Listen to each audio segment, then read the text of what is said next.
Bismillahirrahmanirrahim. Assalamualaikum warahmatullahi wabarakatuh. Alhamdulillahirabbil alamin. Wassalatu wassalamu ala asrafil anbiya'i wal mursalin sayyidina Muhammadin wa ala alihi washabihi ajmain. Amma ba'd. Bapak dosen, Bapak Rohendi yang saya hormati dan Allah muliakan, baiklah izinkan di malam hari ini, di kesempatan malam hari ini, saya menjawab tugas dari soal ujian tengah semester yang Bapak berikan dalam mata kuliah komunikasi bisnis kelas program studi KPI 7, dan nama saya Dede Ginanja, nomor NIM saya 0104-2001-007, yang mana tugas tersebut yaitu take home test. Yang pertama dari pertanyaannya, komunikasi bisnis meliputi komunikasi verbal dan non-verbal. Dalam komunikasi bisnis, keterampilan dalam mendengarkan dan memahami dari siapa penerima pesan sangatlah menentukan kesan dan efek komunikasi. Jelaskan teknik dalam memahami dan mendengarkan agar terjadi komunikasi yang efektif dengan komunikasi dalam proses komunikasi bisnis. Itu pertanyaan yang pertama. Pertanyaan yang kedua, jelaskan 4 pola komunikasi dalam komunikasi bisnis dengan contoh-contoh yang mudah dipahami. Yang ketiga, etika dalam komunikasi menentukan kesan pada komunikasi. Etika dalam komunikasi menentukan kesan pada komunikan. Jelaskan pengaruh etika agar menciptakan komunikasi yang efektif. Dan pertanyaan yang terakhir, yang keempat, proses komunikasi nonverbal dalam komunikasi bisnis terwujud dalam bentuk surat menyurat. Berikan beberapa contoh surat menyurat yang baik dalam komunikasi bisnis. Berikan contoh-contohnya. Baik Bapak, saya akan jawab pertanyaan nomor 1. Dalam bekerja tentunya kita akan berinteraksi dengan orang lain atau lawan bicara atau komunikan, yang mana tentunya untuk melakukan pekerjaan atau bisnis dengan baik kita dapat berinteraksi yang efektif dengan rekan kerja atau rekan bisnis demi memuaskan pelanggan kita sekaligus. Bagi kebanyakan berorganisasi dan menjalankan bisnis, kita akan mempunyai 2 jenis pelanggan yang perlu dilayani, baik itu pelanggan eksternal maupun internal. Pelanggan eksternal ialah pelanggan di luar organisasi kita yang membutuhkan produk atau jasa yang disajikan dalam bisnis kita. Selain itu, pelanggan eksternal yang hubungannya perlu kita bangun dengan baik adalah supplier atau investor. Sedangkan pelanggan internal adalah orang-orang yang berada dalam organisasi kita, seperti rekan kerja dari satu departemen yang sama atau berbeda yang memerlukan bantuan atau jasa dari kita. Seringkali tempat kerja dirancang agar kita dapat mengerjakan tugas bersama-sama dengan rekan kerja kita, apapun organisasi maupun tipe pekerjaan kita. Tantangan terbesar yang akan kita hadapi, bagaimana kita menjaga agar interaksi dengan orang lain tersebut dapat berjalan dengan lancar. Untuk dapat melakukan hal tersebut, kita harus tahu tujuan utama dalam komunikasi atau berinteraksi dengan orang lain, yaitu mencapai mutual understanding atau satu pemahaman.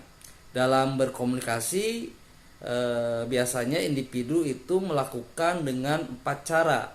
Yang pertama mendengarkan, yang kedua berbicara, yang ketiga membaca, dan yang keempat menulis.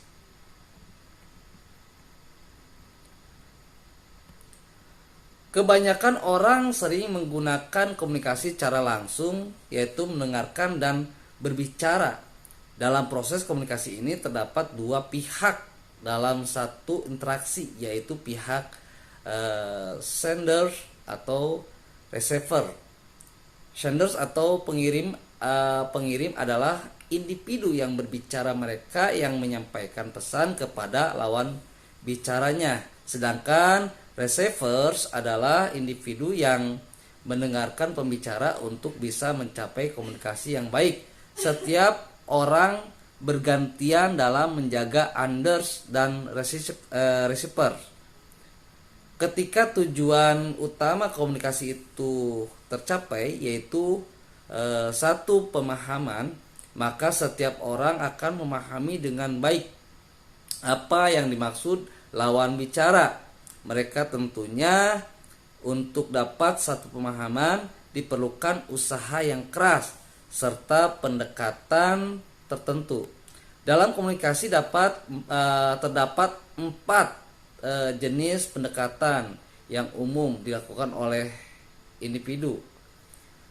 Untuk berbicara yaitu terdapat 4 jenis pendekatan, yaitu agresif speaking, non agresif speaking, pasif agresif speaking, dan assertive speaking. Sedangkan untuk mendengarkan terdapat 4 jenis pendekatan, yaitu passive listening, selective listening, active listening, dan attentive listening, dan active listening. Dan inilah komunikasi di tempat kerja atau bisnis.